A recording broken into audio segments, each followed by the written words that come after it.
നമസ്കാരം.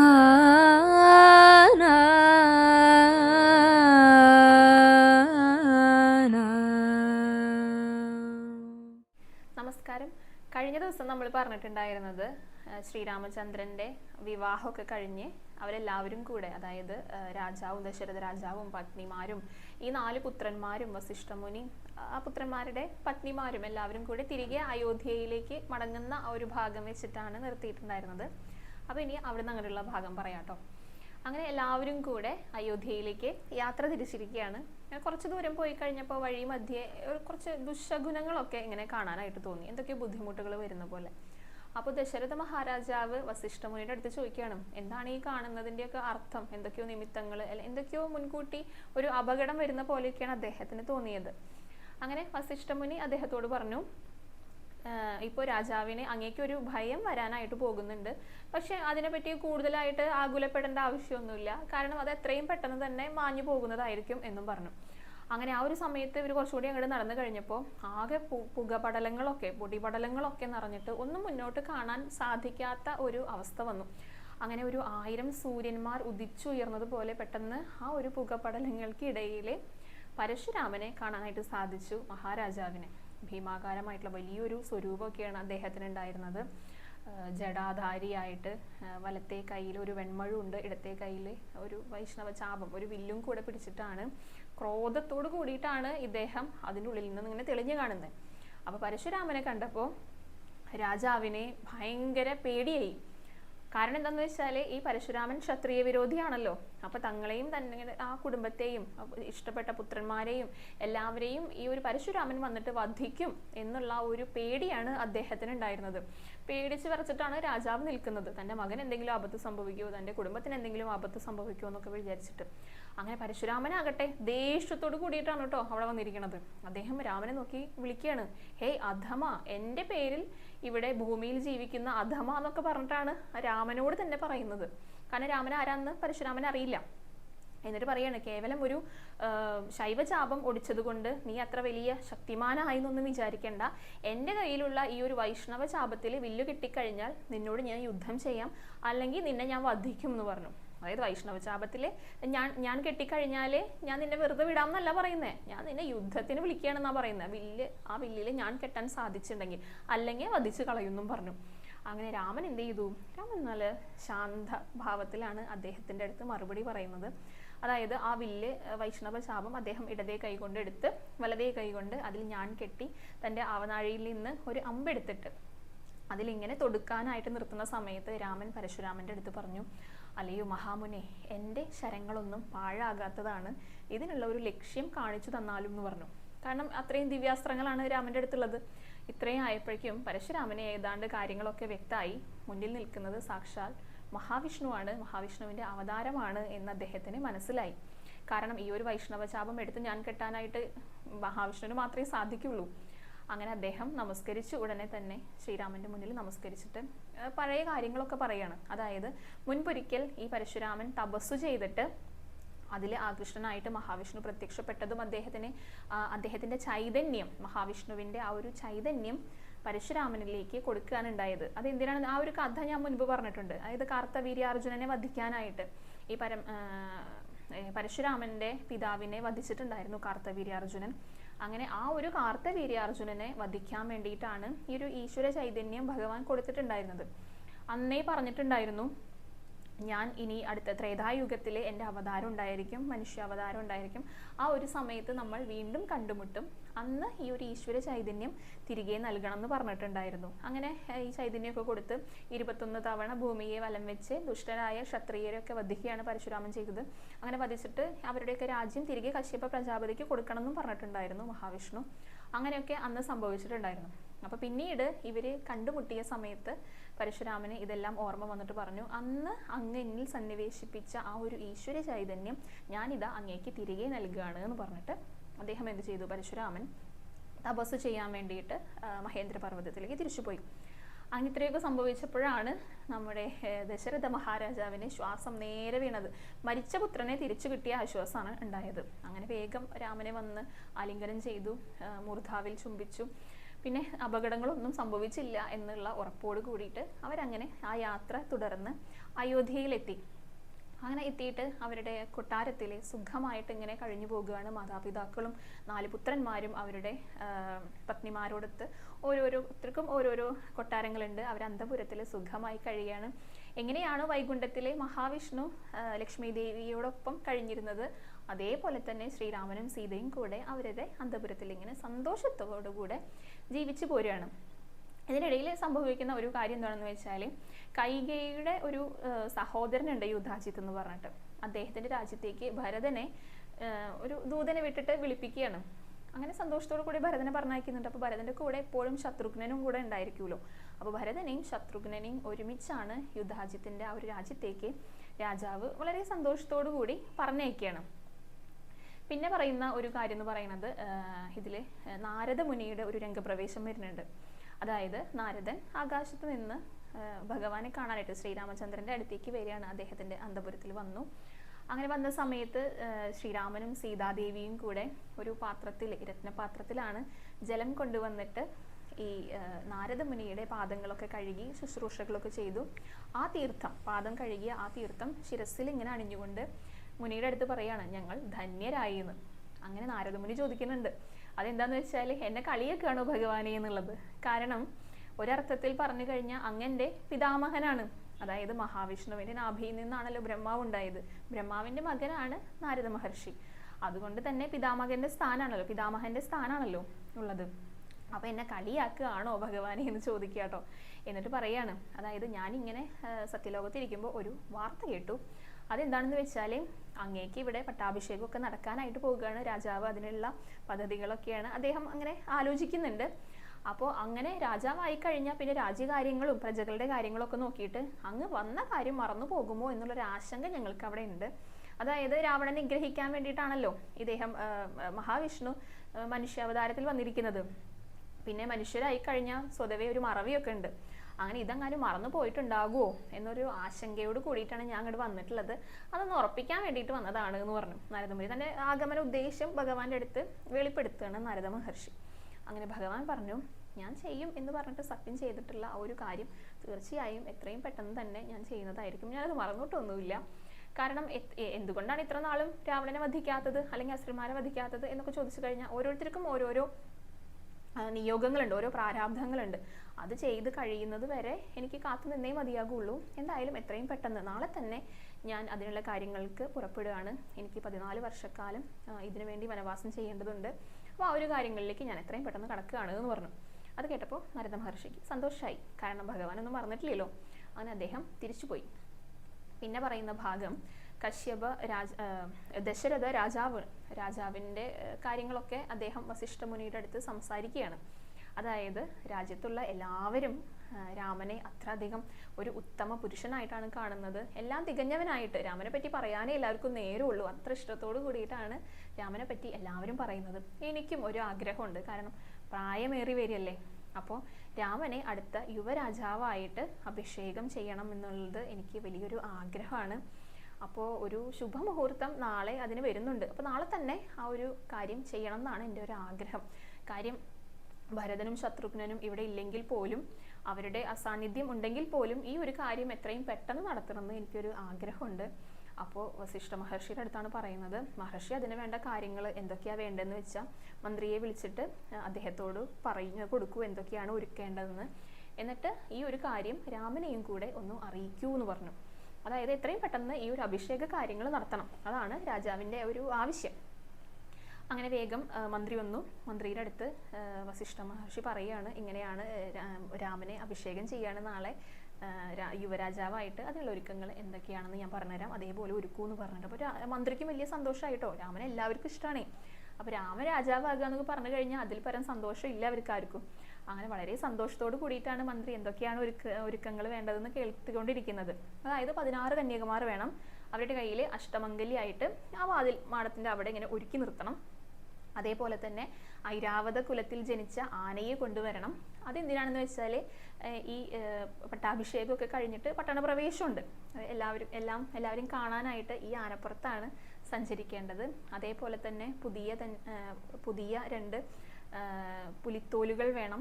അതെന്തിനാണെന്ന് വെച്ചാൽ അഭിഷേകം കഴിഞ്ഞിട്ട് ആ സിംഹാസനത്തിൽ വിരിച്ചിട്ട് അതിന് മുകളിൽ കയറിയിരിക്കാനാണ്. അതേപോലെ തന്നെ തീർത്ഥജലങ്ങൾ കൊണ്ടുവരണം. അതെല്ലാം കൊണ്ടുവരേണ്ടത് സ്വർണ്ണ കലശങ്ങളിലായിരിക്കണം. അങ്ങനെ കുറേ നിർദ്ദേശങ്ങൾ മന്ത്രിയുടെ അടുത്ത് പറയുകയാണ്. ഈ രാജ്യമൊട്ടാകെ കൊടികളും തോരണങ്ങളും കൊടിക്കൂറകളും കൊണ്ട് അലങ്കരിക്കണം. അത്രയധികം ഒരു ഉത്സവത്തിൻ്റെ പ്രതീതി എങ്ങനെയാണോ അതേപോലെ എല്ലാ അലങ്കാരങ്ങളും ചെയ്യണം എന്ന് മന്ത്രിയുടെ അടുത്ത് വസിഷ്ഠ മഹർഷി പറഞ്ഞു കൊടുക്കുകയാണ്. മന്ത്രി സന്തോഷത്തോടു കൂടെ അതെല്ലാം ഏറ്റെടുത്തിട്ട് വസിഷ്ഠ മഹർഷി എന്ത് ചെയ്തു, രാമൻ്റെ അടുത്തും കൂടെ ഈ ഒരു വിവരം പറയണമെന്ന് പറഞ്ഞിട്ടുണ്ടല്ലോ, അങ്ങനെ രാമൻ്റെ അടുത്തേക്ക് പറയാനായിട്ട് എത്തിയിട്ടോ. അങ്ങനെ രാമനും സീതാദേവിയും ഒരുമിച്ച് വന്നു. രത്നപാത്രത്തിൽ ജലമായിട്ടാണ് വരുന്നത്. അങ്ങനെ വസിഷ്ഠ മഹർഷിയുടെ ആ പാദം കഴുകി ആ തീർത്ഥം അവരങ്ങനെ ശിരസിൽ തെളിച്ചുകൊണ്ട് പറഞ്ഞു, ഞങ്ങൾ ധന്യരായി അങ്ങയുടെ ഈ ഒരു പാദസ്പർശമേറ്റ അല്ലെങ്കിൽ പാദം കഴുകിയ ആ ഒരു തീർത്ഥം ശിരസിൽ തെളിച്ചതോടുകൂടി ഞങ്ങൾ ധന്യരായി മഹർഷിയെ എന്ന് പറഞ്ഞു. അങ്ങനെ മഹർഷിക്കും വലിയ സന്തോഷമായിട്ടോ. ശരിക്കും ഭഗവാന്റെ മഹർഷി പറയാണ്, അങ്ങയുടെ അതായത് ശ്രീരാമചന്ദ്രന്റെ പാദം കഴുകിയ ആ ഒരു തീർത്ഥമാകുന്ന ഗംഗയെ ശിരസിലണിഞ്ഞ മഹാദേവൻ ധന്യനായി. അങ്ങയുടെ ഈ ഒരു പാദതീർത്ഥം ശിരസിലണിഞ്ഞതിന് ശേഷമാണ് അതായത് ബ്രഹ്മാവും ധന്യനായത്. അദ്ദേഹത്തിൻ്റെ ആ ഒരു പാപമെല്ലാം ഇല്ലാതായത്. ആ ഒരു ബ്രഹ്മാവിൻ്റെ മകനാണ് താൻ. അപ്പോൾ തൻ്റെ പാദം കഴുകിയ ആ ഒരു തീർത്ഥം തെളിക്കുന്നത് കൊണ്ട്, അതായത് തെളിച്ചതിലൂടെ ഭഗവാൻ ധന്യനായി എന്ന് പറയുന്നത് തന്നെ മാലോകർക്ക് കാണിച്ചു കൊടുക്കുകയാണ്. അതായത് ഒരു ഗുരുവിനെ എപ്രകാരമാണ് വന്ദിക്കേണ്ടത്, ഗുരുവിനെ എങ്ങനെയാണ് പാദ ശുശ്രൂഷ ചെയ്യേണ്ടതെന്ന് അദ്ദേഹം ജനങ്ങൾക്ക് കാണിച്ചു കൊടുക്കുകയാണ്. അതെനിക്ക് മനസ്സിലായി. കാരണം അങ്ങ് ആരാണെന്നും എന്തിനു വേണ്ടിയാണ് ഇവിടെ അവതരിച്ചതെന്നും എനിക്ക് നന്നായിട്ടറിയാം.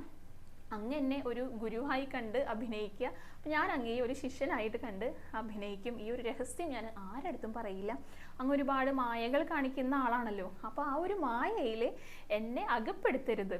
അങ്ങയുടെ മായയിൽ ഞാൻ അകപ്പെട്ടു പോകാൻ പാടില്ല. അതായിരിക്കണം എൻ്റെ ഗുരുദക്ഷിണ എന്ന് വസിഷ്ഠ മഹർഷി ഭഗവാനോട് പറഞ്ഞു. അതായത് ഒരു ഗുരുവും ഒരു ശിഷ്യനും എങ്ങനെയായിരിക്കണമെന്ന് കാണിച്ചു തരികയാണ് ഈ ഒരു കാര്യത്തിലൂടെ ഭഗവാൻ നമുക്ക്. പിന്നെ പറഞ്ഞു, അതായത് രാജാവ് അങ്ങയെ പുതിയ യുവരാജാവായിട്ട് പട്ടാഭിഷേകം ചെയ്യാനായിട്ട് പോകുകയാണ്. അതിൻ്റെ ഒരുക്കങ്ങളൊക്കെ തുടങ്ങിക്കഴിഞ്ഞു. നാളെയാണ് ഒരു സുദിനം. ആ ഒരു കാര്യം കൂടെ രാജാവ് അങ്ങയെ അറിയിക്കാനായിട്ട് ആഗ്രഹിക്കുന്നുണ്ട്. അത് പറയാനാണ് ഞാൻ ഇവിടേക്ക് വന്നത് എന്ന് പറഞ്ഞു. അങ്ങനെ രാമനും സന്തോഷമായി. രാജാവിൻ്റെ പിതാവിൻ്റെ ആഗ്രഹം എങ്ങനെയാണോ അതേപോലെ തന്നെ നടക്കട്ടെ എന്ന് രാമനും പറഞ്ഞു. അങ്ങനെ ആ ഒരു രംഗം അവിടെ അവസാനിച്ചു.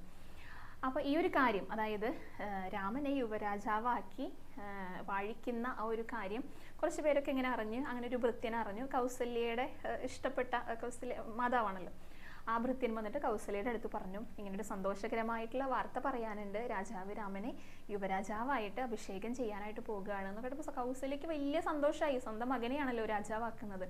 ആ ഒരു സന്തോഷത്തിൽ ഒരു മുത്തുമാലയൊക്കെ ആ ഭൃത്യന് സമ്മാനമായിട്ട് കൊടുക്കുന്നുണ്ട്.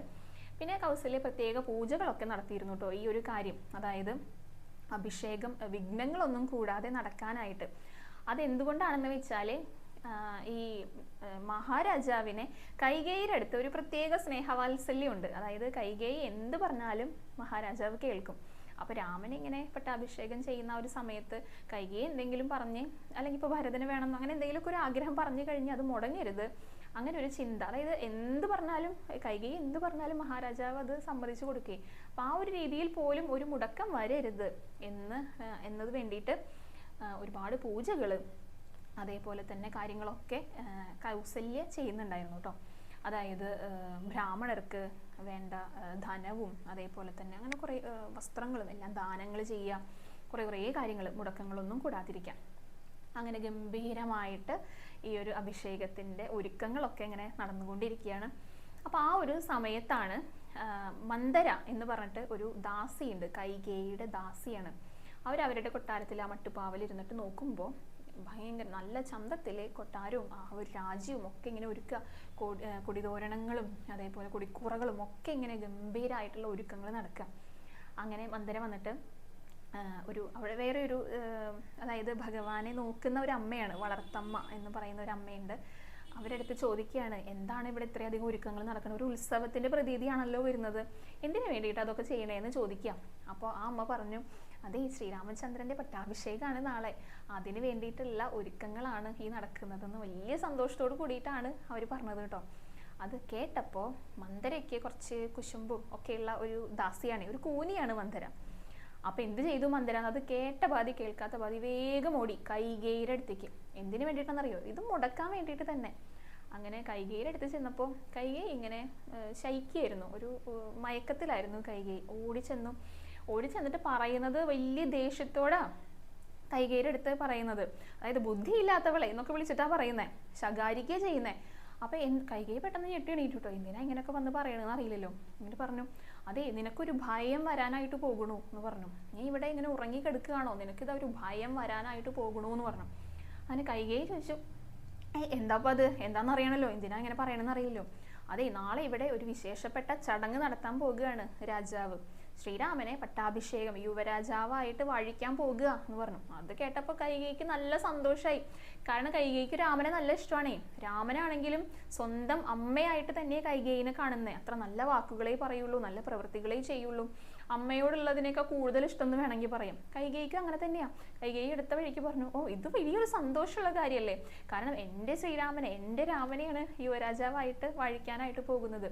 അതിനെന്താ എനിക്ക് ഭയം വരാനുള്ള കാര്യം? കാരണം എനിക്ക് ഭരതനേക്കാൾ ഒരു പൊടിക്ക് ഇഷ്ടം രാമനോടാണെന്ന് കൂട്ടിക്കോളും. അതുകൊണ്ട് തന്നെ രാമരാജാവാകുന്നതിൽ എന്താ എനിക്ക് ബുദ്ധിമുട്ട് വരാൻ പോണേ? എന്ത് ഭയ? എന്താ നീ അത് പറയണത്?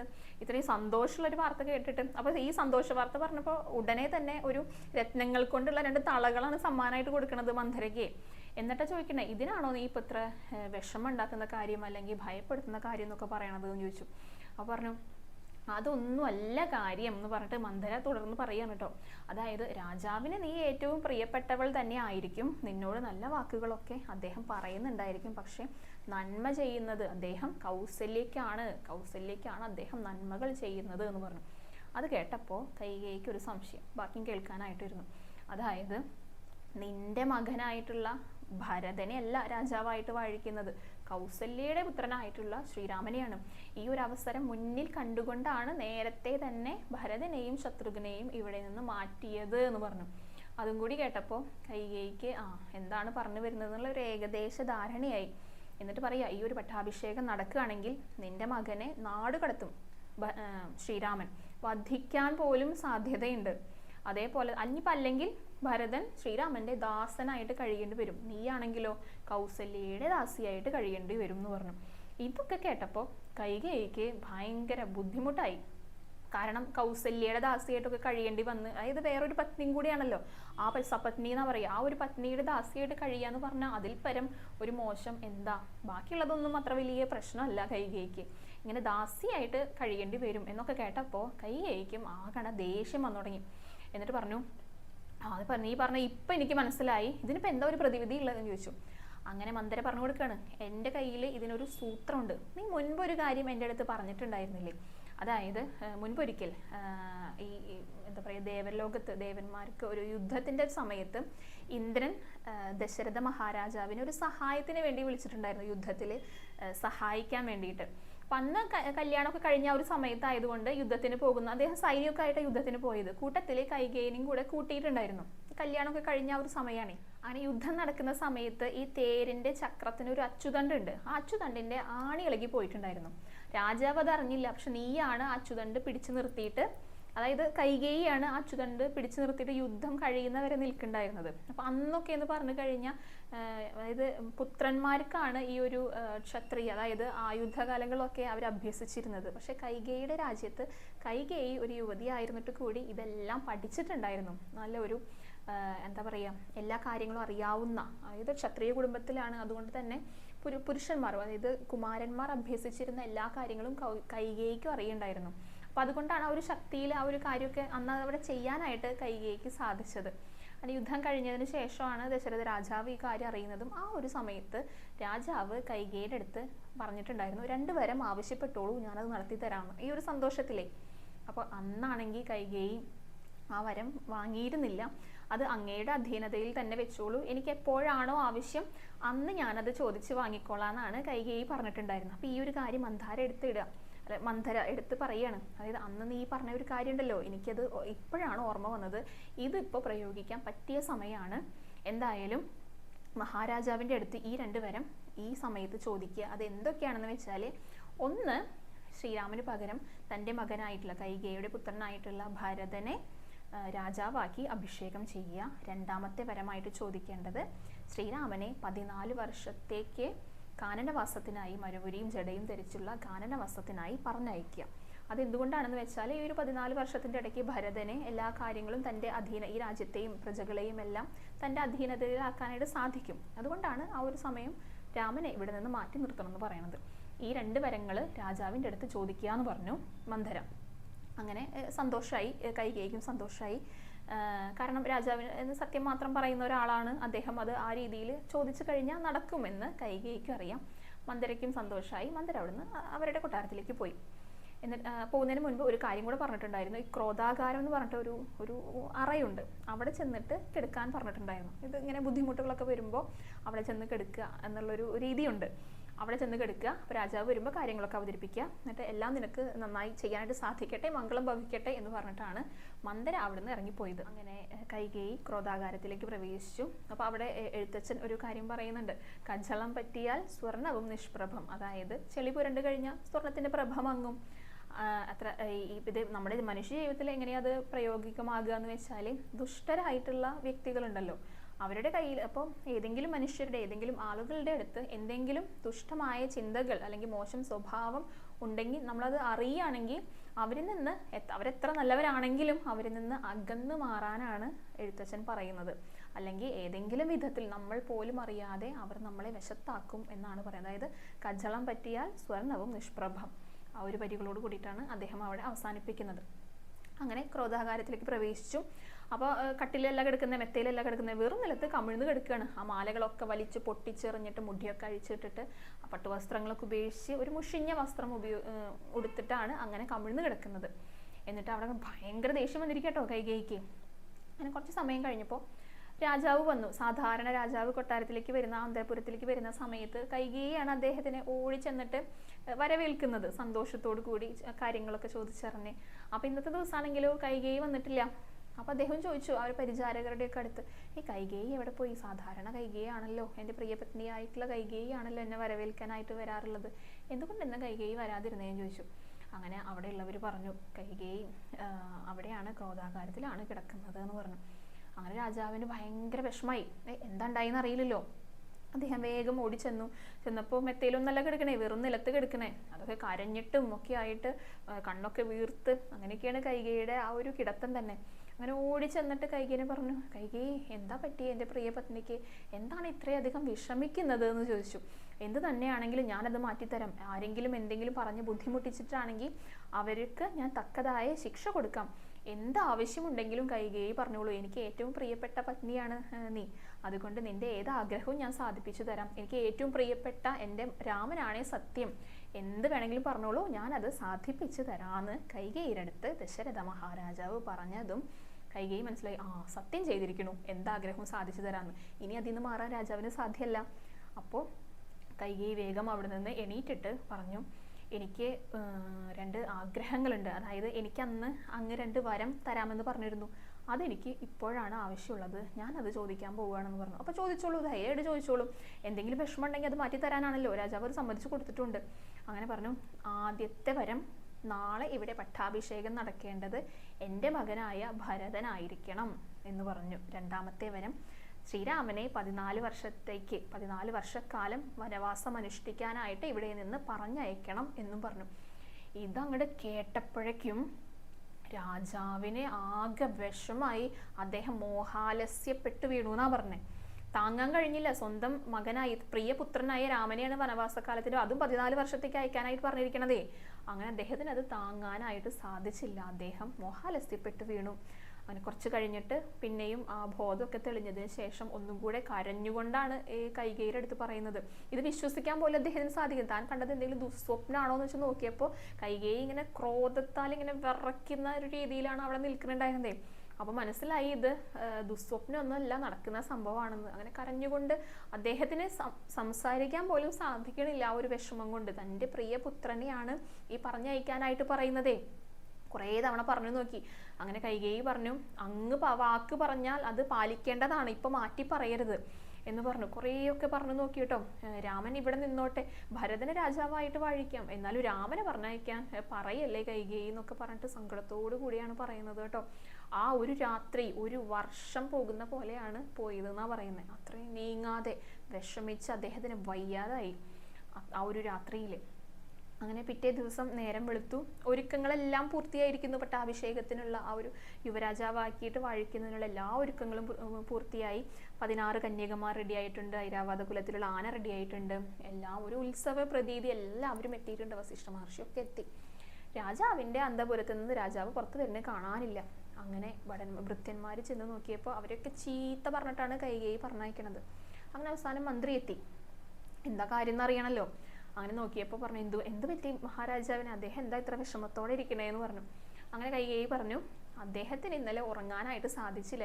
രാമൻ തന്നെ പറഞ്ഞിട്ട് ഉറക്കമുളച്ചത് കൊണ്ടാണ് ഇത്രയും വയ്യാതെയായിട്ട് ഇരിക്കുന്നത്. എത്രയും പെട്ടെന്ന് രാമനെ വിളിച്ചിട്ട് വരൂ എന്ന് പറഞ്ഞു. അങ്ങനെ മന്ത്രി പറഞ്ഞു, രാജാവ് കൽപ്പിച്ചാലല്ലേ മന്ത്രിക്ക് പോകാൻ സാധിക്കുള്ളൂ, രാജാവ് പറഞ്ഞിട്ടുമില്ലല്ലോ. അത് കേട്ടപ്പോൾ രാജാവ് പറഞ്ഞു, ഉടനെ തന്നെ പോയിട്ട് രാമനെ കൂട്ടിക്കൊണ്ട് വരൂ എന്ന് പറഞ്ഞു. അങ്ങനെ മന്ത്രി വേഗം രാമൻ്റെ കൊട്ടാരത്തിലേക്ക് പോയി. അവിടെ ചെന്ന് പറഞ്ഞു, മഹാരാജാവ് അങ്ങയെ കാണണമെന്ന് ആഗ്രഹം പ്രകടിപ്പിച്ചിട്ടുണ്ട്, അതുവരെ ഒന്ന് വരണേ എന്ന് പറഞ്ഞു, എഴുന്നള്ളി വരണേ എന്ന് പറഞ്ഞു. അങ്ങനെ രാമനും ആകെ പരിഭ്രാന്തനായി. എന്തിനാണ് മഹാരാജാവ് പിതാവ് അങ്ങോട്ട് വിളിപ്പിച്ചിരിക്കുകയെന്ന് അറിയില്ലല്ലോ. രാമ വേഗം തേരൊക്കെ തെളിച്ച് അവിടേക്ക് എത്തി. അങ്ങനെ രാമനെ കണ്ടതും അദ്ദേഹം, ദശരഥ മഹാരാജാവ് അവിടെ നിന്ന് പതുക്കെ എഴുന്നേറ്റു. അദ്ദേഹത്തിന് നടക്കാൻ പോലും വയ്യാട്ടോ. അങ്ങനെ എന്തു പറ്റി അച്ഛാന്ന് പറഞ്ഞപ്പോൾ അദ്ദേഹം ഇങ്ങനെ നടന്ന് വരുന്ന വഴിയിൽ തന്നെ കുഴഞ്ഞു വീഴണം. എൻ്റെ രാമാന്ന് വിളിച്ചിട്ട് നിലവിളിച്ചിട്ടാണ് അദ്ദേഹം വരണത്. അപ്പോൾ രാമനും മനസ്സിലായില്ല എന്താ സംഭവിച്ചതെന്ന്. അദ്ദേഹം ഒന്നും പറയണമില്ല, അദ്ദേഹത്തിന് പറയാനും പറ്റണില്ല. അങ്ങനെ കൈകേയിയാണ് പറയുന്നത്, അതായത് ദശരഥ മഹാരാജാവ് എനിക്ക് 2 വരം തന്നിട്ടുണ്ടായിരുന്നു. ആ 2 വരങ്ങൾ ഞാൻ അദ്ദേഹത്തോട് ചോദിച്ചു. അതായത് ആദ്യത്തേതെന്ന് പറഞ്ഞാൽ ഭരതനെ രാജാവാക്കണം, രണ്ടാമത്തേത് ശ്രീരാമൻ വനവാസത്തിന് 14 വർഷം വനവാസത്തിന് പോകണം. അത് രാമനോട് പറയാൻ ലജ്ജിക്കുകയാണ് അദ്ദേഹം, അതുകൊണ്ടാണ് അദ്ദേഹത്തിന് അത് പറയാൻ സാധിക്കാത്തത് എന്ന് പറഞ്ഞു. അങ്ങനെ അത് കേട്ടപ്പോഴേ രാമൻ പറഞ്ഞു, ഈ ഒരു കാര്യം പറയാനാണോ അച്ഛൻ എൻ്റെ അടുത്ത് ബുദ്ധിമുട്ടുന്നത്? എനിക്ക് അതിൽ ഒരു വിഷമവും ഇല്ല. ഭരതനെ രാജാവാക്കിക്കോളൂ, ഭരതൻ അതിനുള്ള കഴിവുണ്ട്, അത്രയും കഴിവുള്ളവനാണ് ഭരതനെ രാജാവാക്കിക്കോളൂ. അതേപോലെ തന്നെ ഞാൻ വനവാസത്തിന് പോകാനും തയ്യാറാണ്, എനിക്ക് അതിൽ യാതൊരു ബുദ്ധിമുട്ടും ഇല്ല അച്ഛാ എന്ന് പറഞ്ഞു. അങ്ങനെ മഹാരാജാവ് വളരെ സങ്കടത്തോട് കൂടിയിട്ട്, രാമ എന്നെ തുറുങ്കിലടയ്ക്കൂ, ഈ എന്താ പറയുക സ്ത്രീജിതനായിട്ടുള്ള അല്ലെങ്കിൽ അനിഷ്ടം പ്രവർത്തിക്കുന്ന എൻ്റെ രാമനെ പറഞ്ഞയക്കാൻ മുതിരുന്ന എന്നെ തുറുങ്കിലടയ്ക്കൂ. അങ്ങനെയാണെങ്കിൽ ഞാൻ പറഞ്ഞ കാര്യം അസത്യമാകില്ലല്ലോ. അദ്ദേഹം വാക്ക് പാലിച്ചു, തുറുങ്കിലടച്ചു കഴിഞ്ഞാൽ ആ ഒരു അസത്യം അദ്ദേഹത്തെ ബാധിക്കില്ല എന്ന് പറയാണ്. അതേപോലെ തന്നെ രാമൻ ഇവിടുന്ന് പോകരുത്, രാമ ഒരു കാരണവശാലും പോകുക, എന്നെ തുറുങ്കിലടച്ചു കഴിഞ്ഞാൽ എന്നെയും അസത്യം ബാധിക്കില്ല, രാമനെയും അസത്യം ബാധിക്കില്ല, അങ്ങനെ ചെയ്യൂ എന്ന് പറയാണ്. അങ്ങനെ രാമൻ പറഞ്ഞു, പിതാവേ എനിക്ക് അതിൽ യാതൊരു വിഷമവുമില്ല, അങ്ങനെയാണ് നടക്കേണ്ടതെങ്കിൽ അങ്ങയുടെ വാക്ക് സത്യമായിട്ട് ഭവിക്കേണ്ടതാണ്, എനിക്കതിൽ യാതൊരു വിഷമവുമില്ല, എത്രയും പെട്ടെന്ന് തന്നെ ഞാൻ എൻ്റെ പത്നിയെയും എൻ്റെ അമ്മയെ കൗസല്യയും എല്ലാവരെയും ഒന്ന് പറഞ്ഞ് അനുനയിപ്പിക്കണമല്ലോ, അതൊക്കെ കഴിഞ്ഞിട്ട് ഞാൻ പോകാൻ തയ്യാറാണ് എന്ന് രാജാവിൻ്റെ അടുത്ത് പറയാണ്. രാജാവിന് ഇതൊന്നും കേട്ടിട്ട് സഹിക്കുന്നുണ്ടായിരുന്നില്ല കേട്ടോ. അത്രയും പ്രിയപ്പെട്ട മകനാണ് തന്നിൽ നിന്ന് അകലാനായിട്ട് പോകുന്നത്. അദ്ദേഹത്തിന് അത് സഹിക്കുന്നില്ല. പിന്നെ രാമൻ തൻ്റെ പത്നിയെയും അതായത് സീതയെയും മാതാവിനെയും ഒക്കെ കാര്യങ്ങൾ പറഞ്ഞ് മനസ്സിലാക്കി കൊടുക്കുന്ന അനുനയിപ്പിക്കുന്ന ഒരു ഭാഗമാണ്. അത് നമുക്ക് അടുത്ത എപ്പിസോഡിൽ പറയാം കേട്ടോ. ഇനി നമുക്ക് നിരഞ്ജനയുടെ പാരായണം ശ്രവിക്കാം. അന്നേരമാദിത്യനുമുദിച്ചിടിനാൻ മന്നവൻ പള്ളിക്കുറുപ്പുണർന്നീളിന്നും എന്തൊരു മൂലമതിനെന്നു മാനസേ ചിന്തിച്ചു മന്ദമന്ദം തഥാ മന്ത്രിപ്രവരനാകുന്ന സുമന്ത്രരും അന്തഃപുരമകം പുക്കാനതിദ്രുതം രാജീവമിത്രഗോത്രോത്ഭൂതഭൂപദേ രാജരാജേന്ദ്രപ്രവര ജയ ജയ.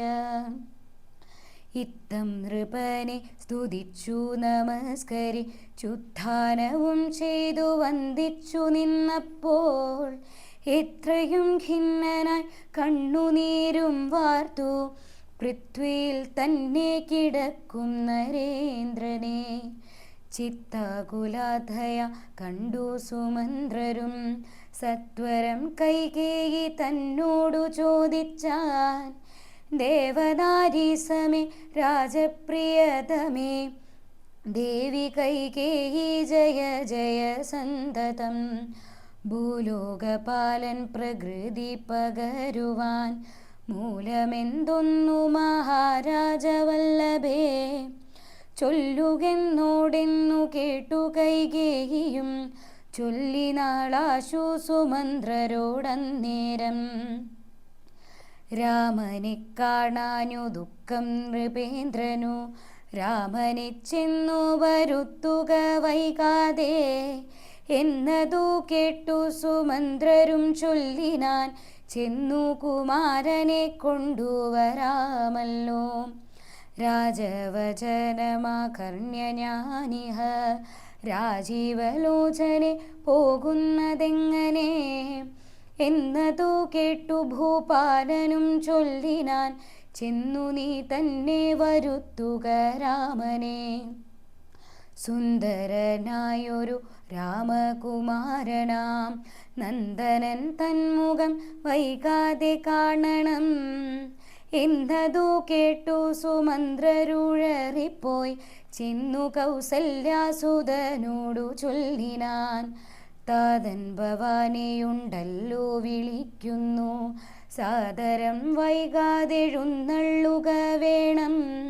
മന്ത്രിപ്രവരവാക്യം കേട്ടു രാഘവൻ മന്ദേതരമവൻ തന്നോടു കൂടവേ, സൗമിത്രിയോടും കരേറിരഥോപരി പ്രേമവിവശന താതൻ മരുവീടും മന്ദിരെ ചെന്നു പിതാവിൻ പദദ്വയം വന്ദിച്ചു വീണു നമസ്കരിച്ചിടിനാൻ.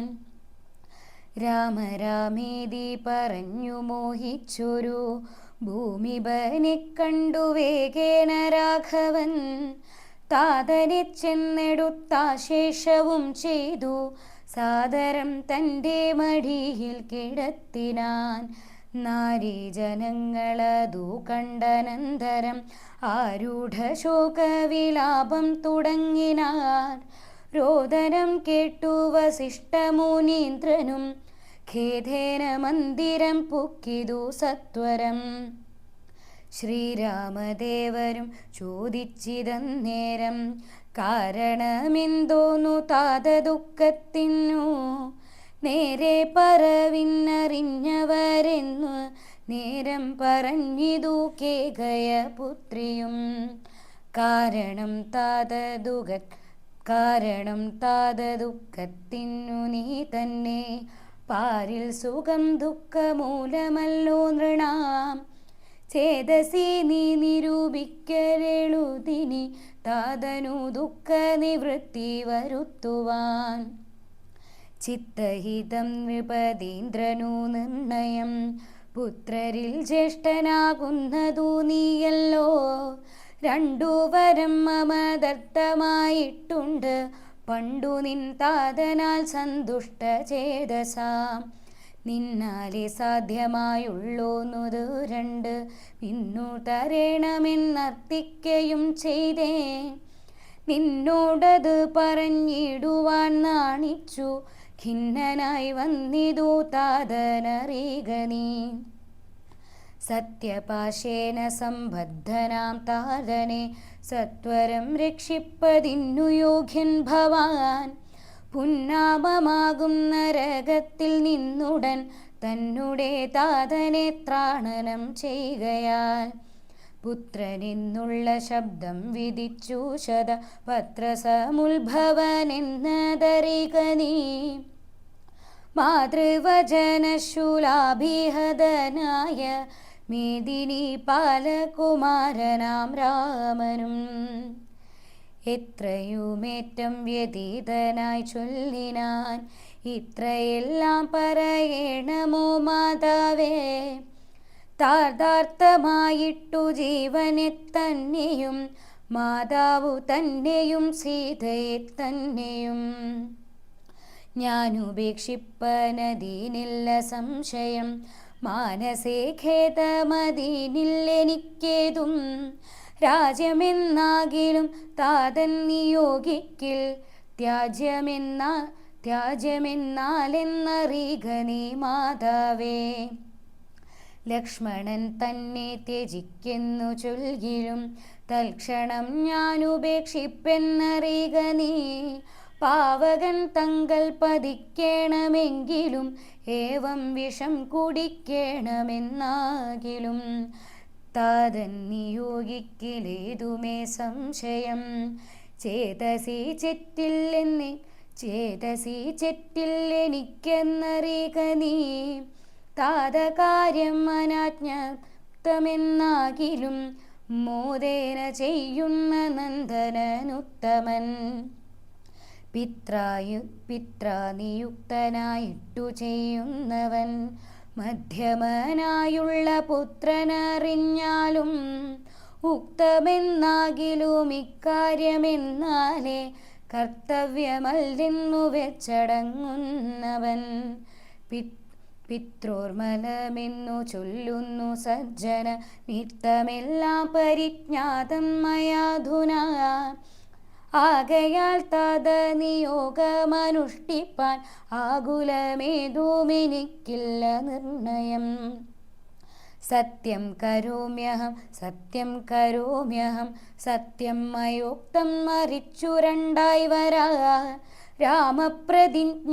രാമപ്രതിജ്ഞ കേട്ടോരു കൈകേയിയും രാമനോടാശു ചൊല്ലിടിനാളാദരാൽ. താതൻ നിനക്കഭിഷേകാർത്ഥമായുടൻ ആദരാൽ സംഭരിച്ചോരു സംഭാരങ്ങൾ കൊണ്ടഭിഷേകം ഭരതനു ചെയ്യണം. രണ്ടാം വരം പിന്നെയൊന്നുണ്ടു വേണ്ടുന്നു.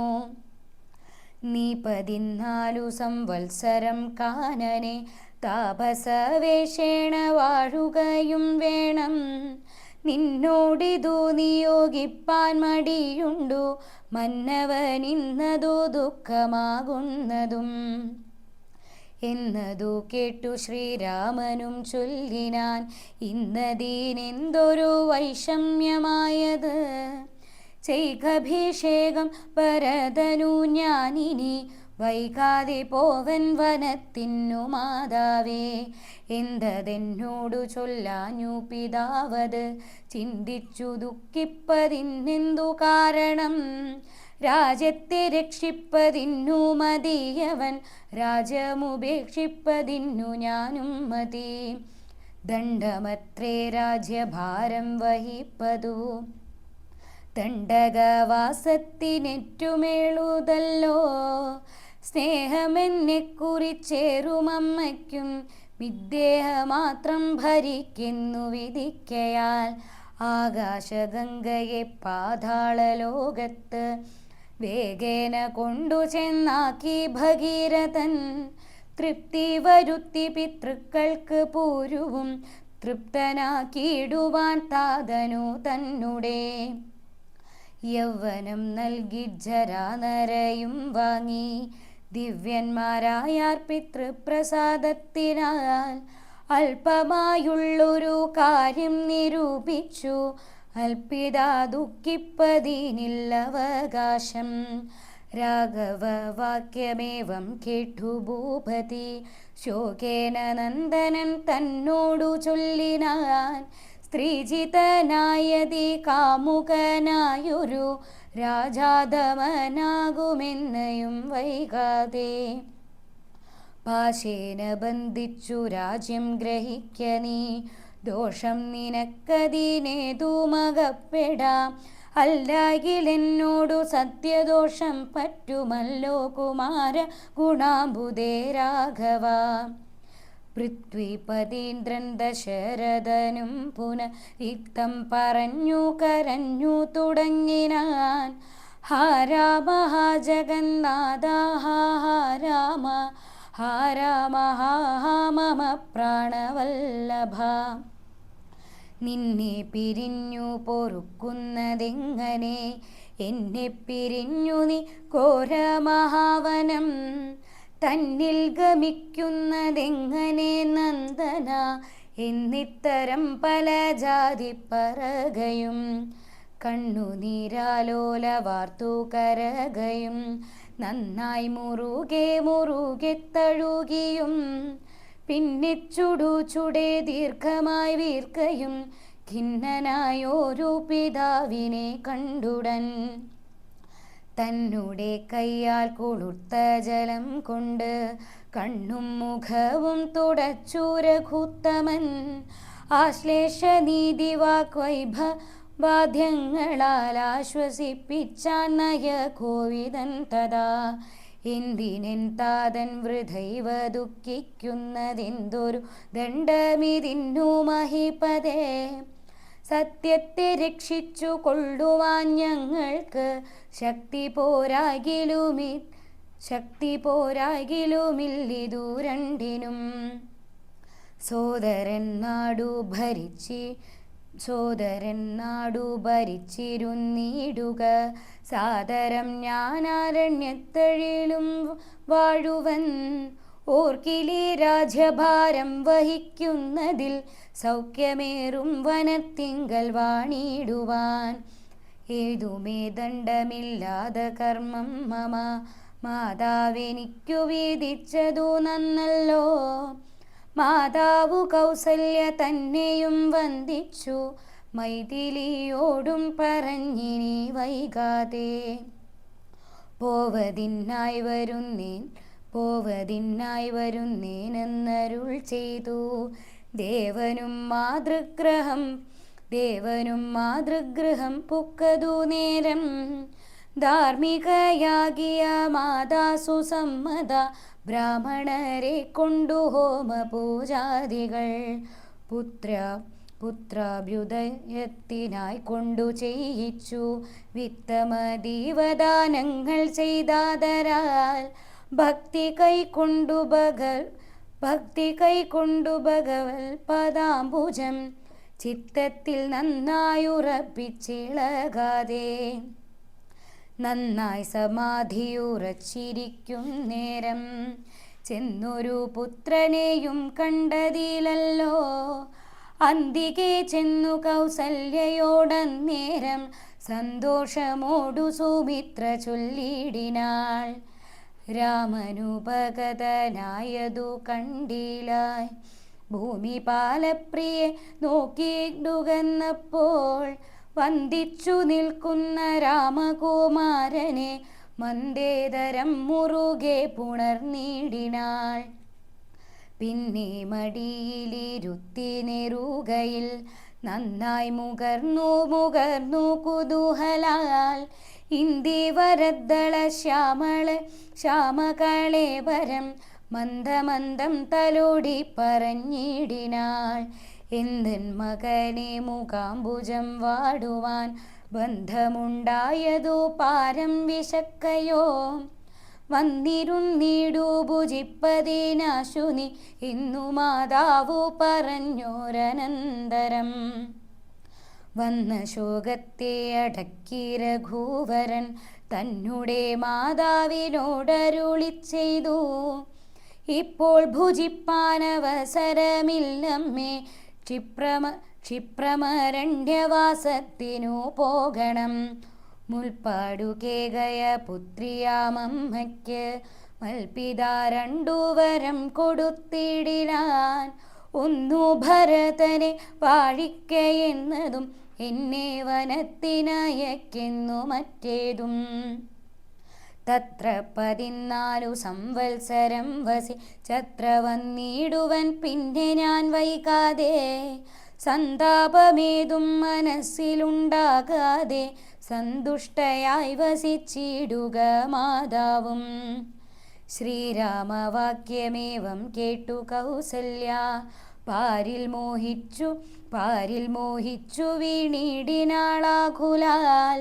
പിന്നെ മോഹം തീർന്നിരുന്നു ദുഃഖാർണവം തന്നിൽ കരഞ്ഞുടൻ. തന്നെ നന്ദനൻ തന്നോടു ചൊല്ലിന, ഇന്നു നീ കാനനത്തിന്നു പോയിടുകിൽ എന്നെയും കൊണ്ടുപോകേണം മടിയാതെ. നിന്നെ പിരിഞ്ഞാൽ ക്ഷണാർദ്ധം പൊറുക്കുമോ? ദണ്ഡകാരണ്യത്തിനാശു നീ പോകിൽ ഞാൻ, ദണ്ഡധരാലയത്തിനു പോയിടുവൻ. പൈതലേ വേർവിട്ടുപോയ പശുവിനുള്ളാധി പറഞ്ഞറിയിച്ചെരുടിയതല്ലോ. നാടുവാഴേണം ഭരതനെന്നാകിൽ നീ, കാടുവാഴേണമെന്നുണ്ടോ വിധിമതം? എന്തു പിഴച്ചതു കൈകേയിയോടു നീ ചിന്തിക്ക ഭൂപനോടും കുമാരബലാൽ. താതനും ഞാനുമൊക്കും ഗുരുത്വം കൊണ്ടു ഭേദം നിനക്കു ചെറ്റില്ലെന്നു നിർണയം. പോകടമെന്നു താതൻ നിയോഗിക്കിൽ ഞാൻ, പോകരുതെന്നു ചെറുക്കുന്നതുണ്ടല്ലോ. എന്നുടെ വാക്യത്തെ ലംഘിച്ചു ഭൂപതി തന്നെ വാചാഗമിക്കുന്നതാകിലോ? ഞാനുമെൻ പ്രാണങ്ങളെ ത്യജിച്ചിടുവൻ, മാനവ വംശഭൂമിന്നേ മുടിഞ്ഞു പോം. തത്ര കൗസല്യാവചനങ്ങളിങ്ങനെ ചിത്തതാപേന കേട്ടോരു സൗമിത്രിയും, ശോകരോഷങ്ങൾ നിറഞ്ഞ നേത്രാഗ്നിന രോഗങ്ങളെല്ലാം ദഹിച്ചു പോകും വണ്ണം. രാഘവൻ തന്നെ നോക്കി പറഞ്ഞിടിനാൻ, ആകുലമെന്തിതു കാരണമുണ്ടാവാൻ? ഭ്രാന്തചിത്തം ജഡം വൃദ്ധം വധൂജിതം, ശാന്തേതരം ത്രപാഹീനം ഷഡപ്രിയം. ബന്ധിച്ചു താതരെയും പിന്നെ ഞാൻ പന്തികളായുള്ളവരെയുമൊക്കവേ, അന്തകൻ വീട്ടിന്നയച്ചഭിഷേകമോ നന്തരം കൂടാതെ സാധിച്ചു കൊള്ളുവൻ. ബന്ധമില്ലേതു മതി നിന്നു ശോകിപ്പതിന്നന്തർമുദ്ധ വസിച്ചിടുക മാതാവേ. ആര്യപുത്രാഭിഷേകം കഴിച്ചിടുവാൻ ശൗര്യമെനിക്കതിനുണ്ടെന്നു നിർണയം. കാര്യമല്ലാത്തതു ചെയ്യുന്നതാകില, ചാര്യനും ശാസനം ചെയ്യുന്നതേ വരൂ. ഇത്തം പറഞ്ഞു ലോകത്രയം തദ്രുഷ ദഗ്ധമാമാറു സൗമിത്രി നിൽക്കുന്നേരം. മന്ദഹാസം ചെയ്തു മന്ദേതരം ചെന്നു നന്ദിച്ചു ഗാഠമായാലിംഗനം ചെയ്തു. സുന്ദര നിന്ദിരാ മന്ദിര വത്സനാനന്ദ സ്വരൂപനി നിന്ദിരാ വിഗ്രഹൻ. ഇന്ദീവരാക്ഷനിന്ദ്രാദിവൃന്ദാരകൻ വൃന്ദവന്ധ്യാംഗ്രിയാം യുഗ്മാരവിന്ദൻ പൂർണ്ണ ചന്ദ്രബിംബാനന നിന്ദുചൂടപ്രിയൻ വന്ദാരു വൃന്ദമന്ദരാധാരൂപമൻ. വത്സ സൗമിത്രേ കുമാരനീ കേൾക്കണം, മത്സരാദ്യം വെടിഞ്ഞെന്നുടെ വാക്കുകൾ. നിന്നുടെ തത്വമറിഞ്ഞിരിക്കുന്നിതു മുന്നമേ ഞാനടോ നിന്നുള്ളിലെപ്പോഴും. എന്നെ കുറിച്ചുള്ള വാത്സല്യപൂരവും നിന്നോളമില്ല മറ്റാർക്കുമെന്നുള്ളതും. നിന്നാലസാധ്യമായുള്ളൊരു കർമ്മവും നിർണയമെങ്കിലും മുന്നിതു കേൾക്ക നീ. ദൃശ്യമായുള്ളൊരു രാജ്യദേഹാദിയും വിശ്വവും നിശേഷധാന്യധനാദിയും സത്യമെന്നാകിലേതൽ പ്രയാസം തവ യുക്തമതെല്ലാകിലെന്തതിനാൽ ബലം. ഭോഗങ്ങളെല്ലാം ക്ഷണപ്രഭാചഞ്ചലം, വേഗേന നഷ്ടമായുസ്സുമോർക്ക നീ. വന്യസന്തപ്തലോഹസ്താംബുബിന്ദുന സന്നിഭം മർത്യജന്മം ക്ഷണഭംഗുരം. ചക്ഷുശ്രവണകളസ്തമാം ദന്തുരം ഭക്ഷണത്തിനപേക്ഷിക്കുന്നതുപോലെ. കാലാഹിന പരിഗ്രസ്തമാം ലോകവും ആലോലചേതസാ ഭോഗങ്ങൾ തേടുന്നു. പുത്രമിത്രാർത്ഥകളത്രാദിസംഗമം എത്രയുമൽപകാലസ്ഥിതമോർക്ക നീ. പാന്തർപ്പെരുവഴി അമ്പലം തന്നിലെ താന്തരായി കൂടി വിയോഗം വരും പോലെ നദ്യാമൊഴുകുന്ന കാഷ്ടങ്ങൾ പോലെയും എത്രയും ചഞ്ചലം ആലയ സംഗമം. ലക്ഷ്മിയുമസ്ഥിരയല്ലോ മനുഷ്യർക്ക് നിൽക്കുമോ യൗവനവും പുനരുദ്രുവം. സ്വപ്നസമാനം കളത്ര സുഖം ദൃഢം അല്പമായുസ്സും നിരൂപിക്ക ലക്ഷ്മണ. രാഗാതിസങ്കുലമായുള്ള സംസാരം ആകെ നിരൂപിക്കിൽ സ്വപ്നതുല്യം സഖേ. ഓർക്ക ഗന്ധർവ നഗര സമമതിൽ മൂർഖന്മാർ നിത്യമനുവർത്തിച്ചിടുന്നു. ആദിത്യദേവനുദിച്ചിതു വേഗേന യാദപ്പതിയിൽ മറഞ്ഞിതു സത്വരം. നിദ്രയും വന്നിതു ദൈലശൈലോപരി വിദ്രുതം വന്നിതു പിന്നെയും ഭാസ്കരൻ. ഇത്തം മതിഭ്രമമുള്ളോരു ജന്തുക്കൾ ചിത്തെ വിചാരിപ്പതില്ല കാലാന്തരം. ജ്ഞാനമില്ലായികെന്നറിയുക ലക്ഷ്മണ ദോഷങ്ങളൊക്കവേ ദേഹാഭിമാനിനാം. രോഷേണ വന്നു ഭവിക്കുന്നിതോർക്ക നീ ദേഹോഹമെന്നുള്ള ബുദ്ധി മനുഷ്യർക്ക്. മോഹമാതാവാമി വിദ്യയാകുന്നതും ദേഹമെല്ലോർക്കിൽ ഞാനായതാത്മാവെന്ന്. മോഹൈകഹന്ത്രിയായുള്ളതു വിദ്യയ്ക്ക് സംസാരകാരിണിയായത വിദ്യയും സംസാരനാശിനിയായതു വിദ്യയും. ആകയാൽ മോക്ഷാർത്ഥിയാകിൽ വിദ്യാഭ്യാസം ഏകാന്തചേതസ ചെയ്ക വേണ്ടുന്നതും. തത്ര കാമക്രോധലോഭമോഹാദികൾ ശത്രുക്കളാകുന്നതൊന്നുമറിയുക നീ. മുക്തിക്കു വിഘ്നം വരുത്തുവാനെത്രയും ശക്തിയുള്ളോന്നതിൽ ക്രോധമറികെടോ. മാതാപിതൃഭ്രാതൃമിത്ര സഖികളെ ക്രോധം നിമിത്തം ഹനിക്കുന്നിതു പുമാൻ. ക്രോധമൂലം മനസ്താപമുണ്ടായി വരും. ക്രോധമൂലം നൃണാം സംസാരബന്ധനം. ക്രോധമല്ലോ നിജധർമ്മക്ഷയകരം. ക്രോധം പരിത്യജിക്കേണം ബുധജനം. ക്രോധമല്ലോ യമനായതു നിർണയം. വൈതരണ്യാഖ്യയാകുന്നതു തൃഷ്ണയും സന്തോഷമാകുന്നതു നന്ദനം വനം.